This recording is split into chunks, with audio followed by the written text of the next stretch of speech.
welcome everybody. My name is Steffen Hörlinger. I am the CEO and co-founder of Airy, and I'm happy to talk to you today about the wonderful world of data streaming and large language models, which is a hugely exciting topic, as we believe, since data streaming, as you all know, acts as a central nervous system of like an organization. And if this is true, machine learning, you can think of it as it acts as the brain.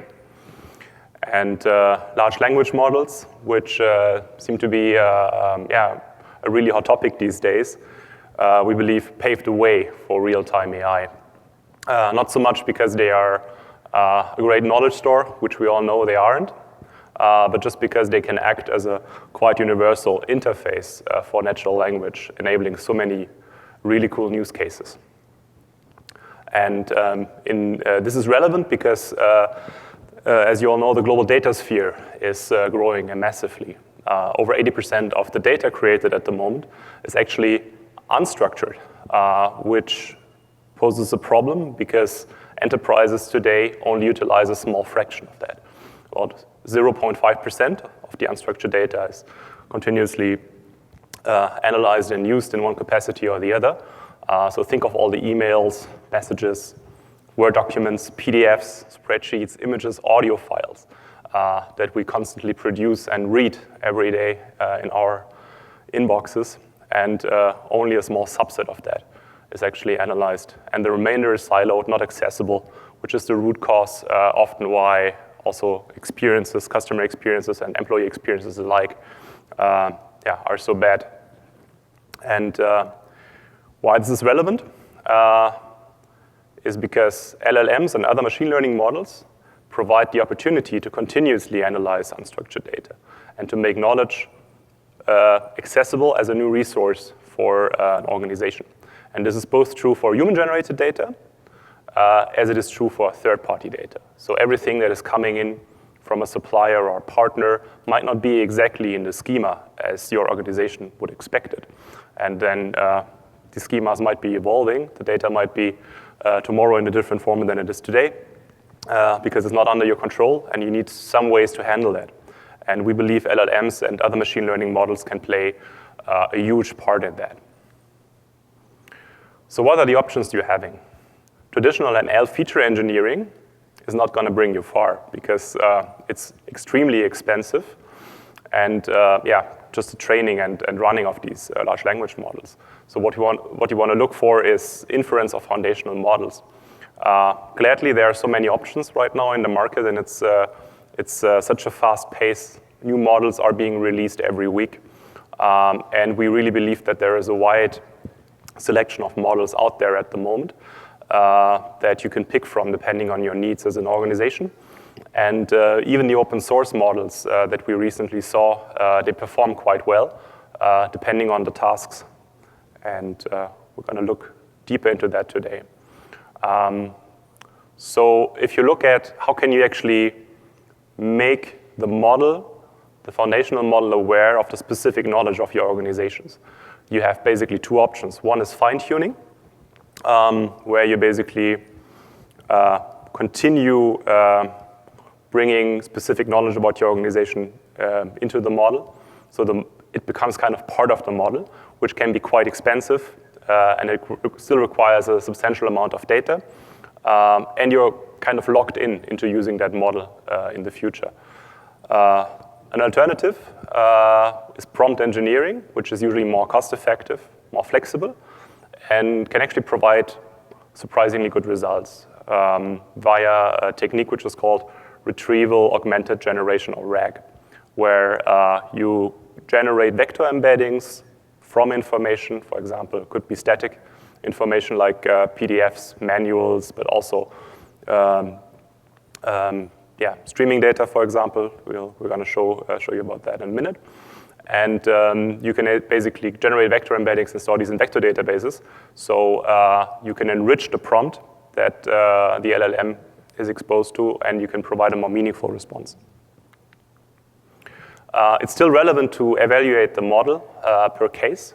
So choosing the optimal LLM based on cost and context size for your specific use case is highly relevant because, as you can see here, the costs of the individual models are quite different, can get quite expensive depending on what model you choose. And also the window sizes are relevant to consider. So some of the older open source models, you have very limited window sizes, which is maybe fine if you just use a simple chatbot. But if you're a large enterprise and you need to basically make hundreds of pages long document a part of your prompt, then there are specific models that are good at that. So as a next step, you need to think about integrating LLMs in data streaming pipelines. And of course, you can always solve that problem with writing the code yourself, but an alternative is to use a framework like Airy that runs on top of Kafka as a building block to actually get something like this faster in production. So what is Airy? Airy consists out of standardized connectors that you can use to ingest unstructured data, and also standard connectors that integrate with large language models, other machine learning models, conversational AI tools. It also comes with custom components, custom apps, standard components that actually help you running this infrastructure.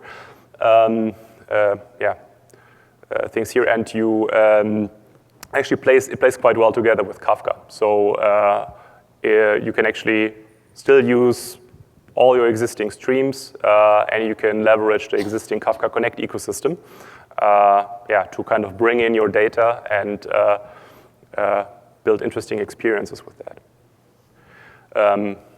Airy is powered by Apache Kafka, as I already mentioned, so it's a core dependency. You can either bring in a self-managed Kafka cluster, or you can put in a managed solution like Confluent. It runs on all private and public clouds. The only requirement is it requires Kubernetes to do container orchestration management. And all in all, it augments your existing data infrastructure in a way that you can use open source tools to utilize machine learning and generative AI. Under the hood, it's heavily built on Kafka streams to put data in motion. So we actually utilize Kafka streams and interactive queries to power HTTP endpoints and WebSocket connections to run conversational interfaces directly on streaming data without requiring any additional data stores.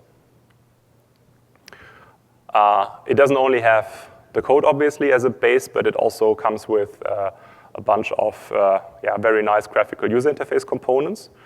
So we have a control center to manage the underlying infrastructure and all components in a nice graphical user interface. There's a catalog, which you can think of like an app store, where you can install new connectors and apps. We have a stream builder to analyze schemas and join data from different topics. Then there are also components to power conversational interfaces wherever needed, so aggregations of messages and events in a unified conversational interface, for example, in an inbox view as a web app. We also have chat plugins as a freely customizable component, so you can actually use that to build co-pilots for your employees or customer chat solutions for your customers. And then we also have mobile components. Obviously, if you have a mobile app and you want to include conversational interfaces in that, you can utilize our open source mobile components. So let's look at it together once more how it looks like. So here we start with the control center. You see all the components that run in the Kubernetes cluster. And you can check the health of each of these components. And here are apps, for example. Apps are containerized applications that run inside the Airy instance that you can actually use to support your own applications or to run those independently. Here's a catalog that contains all the standardized applications that have been contributed by us so far to the project. And most of that is, most of the applications and connectors are actually open source. So let's start with installing the OpenAI connector as an example. So we select that, click install, and then the only thing we need to do still is we need to configure that once it's installed. We paste our OpenAI API secret key, select the model. In this case, let's use GPT-4 via LangChain. We apply the configuration, and the OpenAI connector is running. Next up, for our example use case, we require also a vector database. Let's use Pinecone in this case, because Pinecone is a fully managed vector database. So we don't have to run the actual vector database in our instance, but we just need the connector to talk to the external database running in the cloud. We also configure that with our Pinecone API secret key. We select the environment, in this case production, and we choose OpenAI as an embeddings engine because we just installed the OpenAI connector.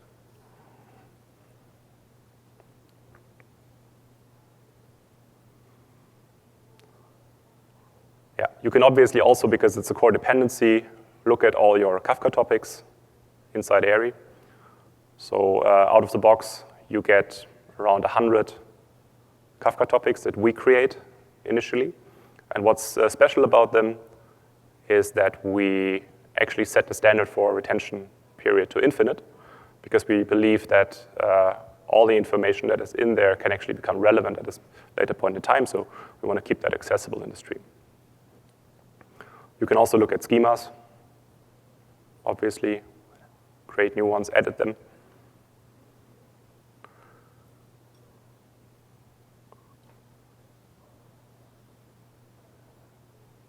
And of course, we also have, as mentioned, a Stream Builder, which is a graphical user interface that allows you to create new streams, create new topics from existing Kafka topics. I'm going to show you that in a minute in a more concrete example. Now going back to the connectors, I quickly want to show you how easy it is to customize the chat plugin. So obviously, you might not have our look and feel as the blue of your branding color. So you can easily customize that also in a graphical user interface. Just copy paste the code, and then you can start running conversational experiences within a couple of minutes.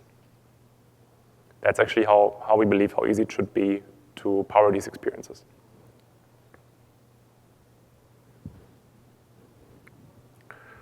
Now let's start looking at a more concrete use case. So imagine you're a large retailer, and obviously you have a lot of supply chain information that is already in a streaming format. Let's think of product information and inventory movements. But from time to time, you actually get emails or warnings from a third-party supplier or from the FDA, for example, about a potential contamination in a product that you're selling. So how do you actually integrate that source of unstructured data with your existing streaming infrastructure? So what you can do here is you can use LLMs to extract information from this incoming message source and filter then for basically the relevant messages you care about, and then create a stream of product safety alerts for specific locations that you might want to consume via a specific warning app, either automatically or manually, showing that to supervisors who then can kick off a warning message so that these products get immediately taken off the shelves. And nobody gets harmed, which is obviously something we all care about. So now let's look at how that would look like in the product. So first thing we do is we install the Gmail connector. Because in our example here, the organization is running on Google Workplace, so let's just connect that, and we stream the entire email communication of that organization into Kafka, which might be a very interesting knowledge resource after all, also for other use cases. Now let's subscribe to the relevant topic and make sure that all the emails get pushed.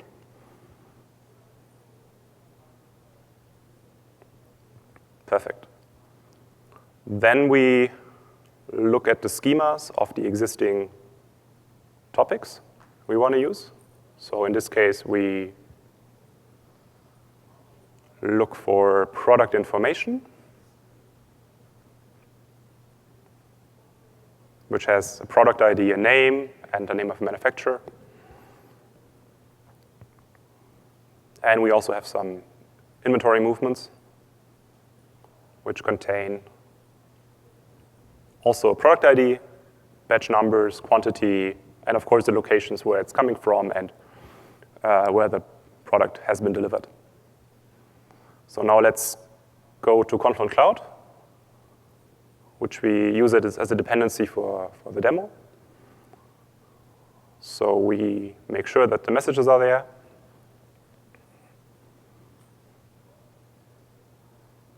Yeah, we have some eggs. And we should also have some inventory movements.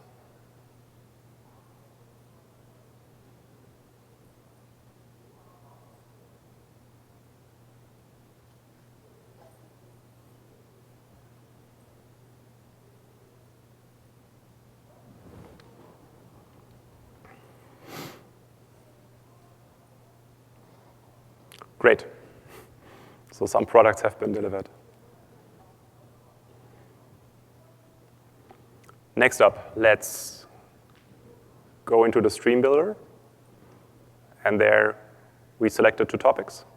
You want to join?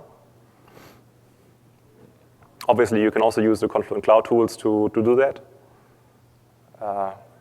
We just show it here with an array because it's the solution that you would have to choose when you're running open source Kafka, for example.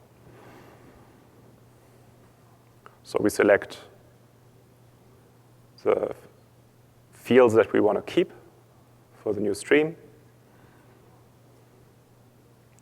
And we also select next the condition that we want to join this. In this case, it's product IDs should be the same. So we join the data from those 2 streams together. We give the stream a name. Let's use alert locations. And we create it.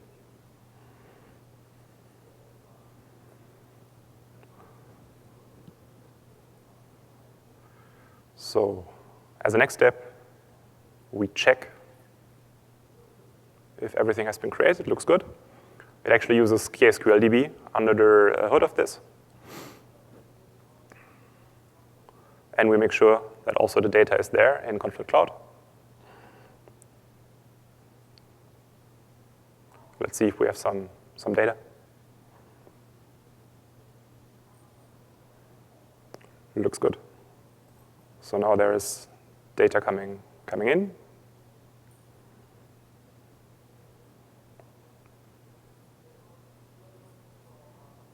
Great.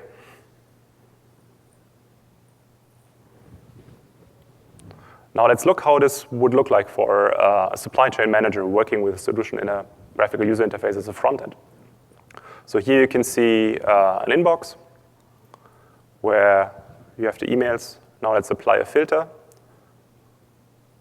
for all the messages that need attention. And we have the LLM here analyzing the email, extracting information from that. So we know in this case, it's apparently undeclared X in traditional mooncake products. So that's obviously a problem. And we need to do something about it. So the LLM also suggests some action items that we could do. And we render automatically, for example, one of these actions here, like talking to a special food safety team within the supply chain team. So we convey here the message, in this case, to Wiki to make sure that all stores are called and the products are taken off the shelf. Of course, this step could also be automated, as you get more confidence in the solution over time, and you want to automatically inform your stores to take products off the shelf. This is also obviously an option. So this is my favorite use case, actually, which is a Copilot use case. So imagine you're a business manager, and you want to find out how much revenue did you make today per product category per hour. So in a Copilot, you would just ask that question. And here the LLM would be able to give you a meaningful response, showing you the revenue per category per business hour for the relevant day. You can see it's live streaming data here because it's still 12:30, so the hour like from 12 to 1 has not been finished. And what you can also do here, which is quite interesting, is you can actually give this application here a task to send you continuous updates on this data as new data comes in. So in this case, you would task the LLM to inform you on an hourly basis about the progress of the daily sales for the next 48 hours. And this is a super interesting task from our perspective, because what it does here, it actually makes the stream become the source of truth, which might seem obvious, yeah, but if you look at this use case, often in practice, what people do is they put a persistent data store in between, and then they let the LLM basically interact from that persistent data store, creating a lot of issues again in terms of data consistency.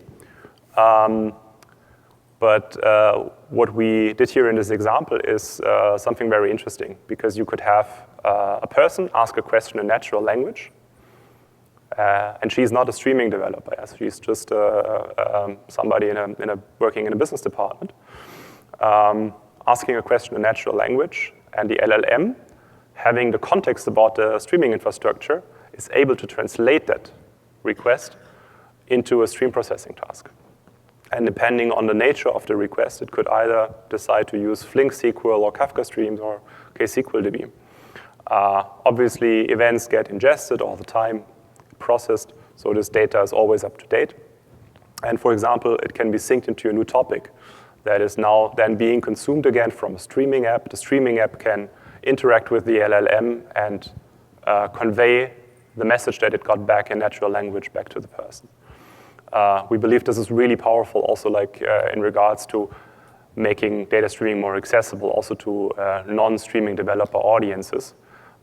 In that regard, it might be also in regards to the recent trend of data mesh in terms of the disposable character of data, something really interesting to look into.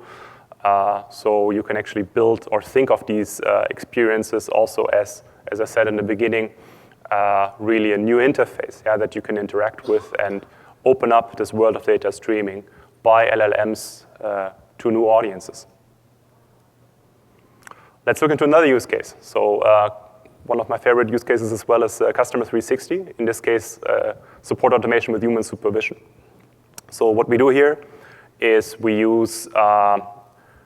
first index knowledge and real-time events by, for example, feeding, in this case, the embedding model with all kinds of PDF documents about your organization, but also real-time data, taking that from the stream, filtering out what is relevant. At the same time, we extract information into a Customer 360 view in order to have real-time information available about each individual customer.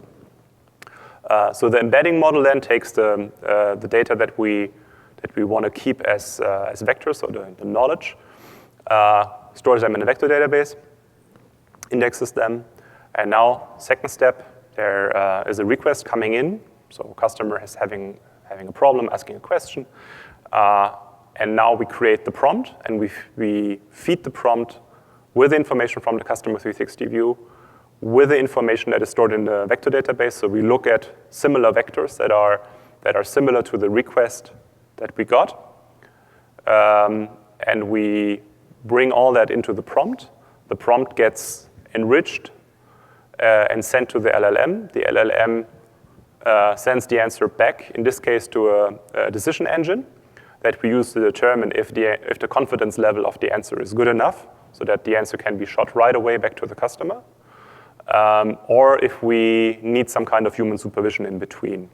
In this case, we would suggest a response and create, for example, in a conversational interface or in a customer support ticketing system, create a new ticket that a human would have to take on, reply, and then the answer is gotten back to the customer.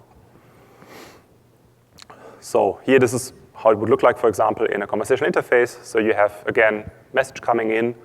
The LLM automatically extracts information from that, suggests a potential response. Here you see it happening live.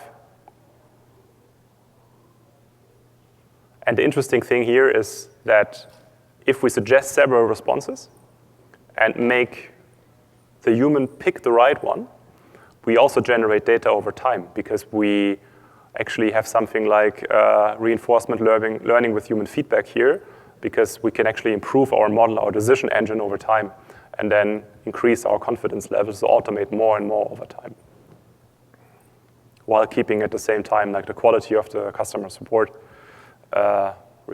response is high, and also like we can measure that with CSAT or with other tools. Another interesting use case is doing real-time sentiment analysis, for example, for customer support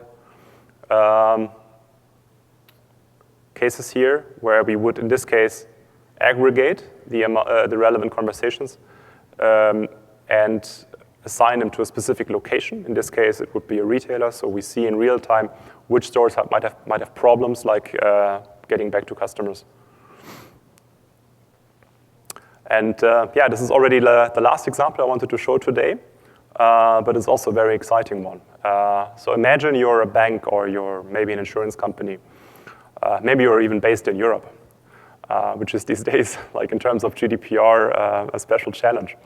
So you cannot just like use an LLM like OpenAI and send all your customer data to the US. You rather need to have a solution that is privacy first and takes all the legal requirements into consideration. So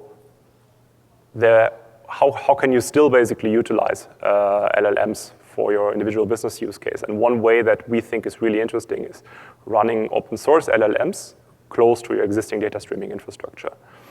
So we're going to show you a quick demo. And we would deploy today Llama 2 together. So first we start building the Docker image, we push that. And then we go to Google Cloud, which is in this case the CSP. We create a new GPU node pool. So Airy already runs on a regular CPU node pool.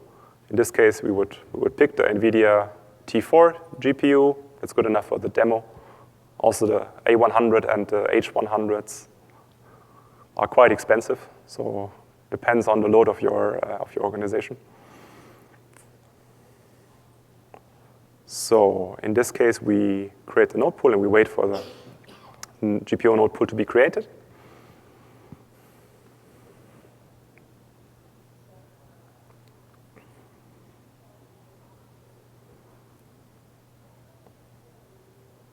Yeah, it's ready now. So as you can see here, the 3 nodes on top are the CPU node pool. Now we have the GPU node pool also running with 3 nodes. And we, as a next step, would install Llama 2. But first, let's look at the data, because that's actually quite interesting to get the perspective on that level as well. So we have a question here, somebody asking about connecting Slack to Airy, and another conversation where we already have the answer. So a human support agent in the other conversation already answered that. And we also have another conversation where we have more general information about what is Airy, for example. So as a next step, let's install Llama 2. Going back to the control center. Perfect, already worked. We select the model, so we take the 7 billion parameter model, which is fine for the demo. And also we would require a vector database. In this case, we use FICE, which is an open source vector database, also coming from Meta. And we select Llama 2 as the embeddings engine. We restart. Great, now we have FICE and Llama 2 running. So let's go back to the terminal. And we check the embeddings, so we don't have any embeddings at the moment. And we can also ask a question. Let's ask Llama 2 a question. What is Airy? And Llama 2 says, I don't know. because we haven't deployed the FICE connector, because FICE itself, as you remember, is an app. So we also need to connect the streaming infrastructure to, in this case, FICE as a vector database. So let's check if this is running. Now it should be running.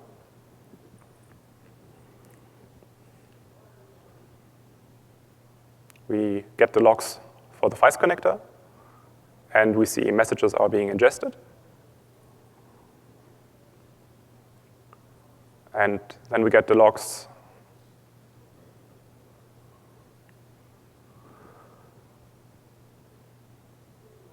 for Llama 2. And we see embeddings are now being generated. So we do another embedding count. And we see 20 embeddings now. And we ask again, in this case, Llama 2, what is AIRI? And Llama 2 now suddenly knows the answer. AIRI is an open source streaming app framework.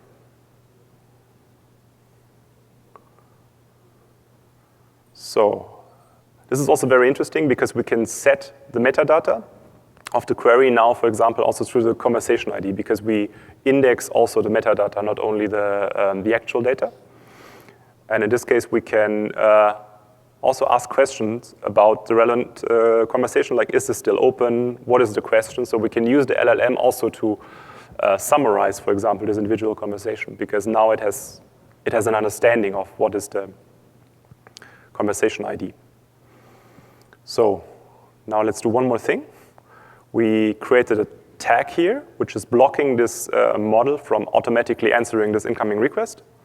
And now as we remove the tag, the model automatically replies to this incoming request, in this case with the right answer, which obviously is due to the nature of the demo. But also, I mean, it shows kind of the potential, that you can actually use the technology in a very meaningful way. And it might only be a small step in regards to really fulfilling the whole potential of the intersection between data streaming and LLMs, machine learning, AI. But as we believe, it's maybe a first step towards a bigger vision. And this is from our perspective, a continuous flow of all data, so structured data and unstructured data. So technology can one day be smart enough to stay out of the way.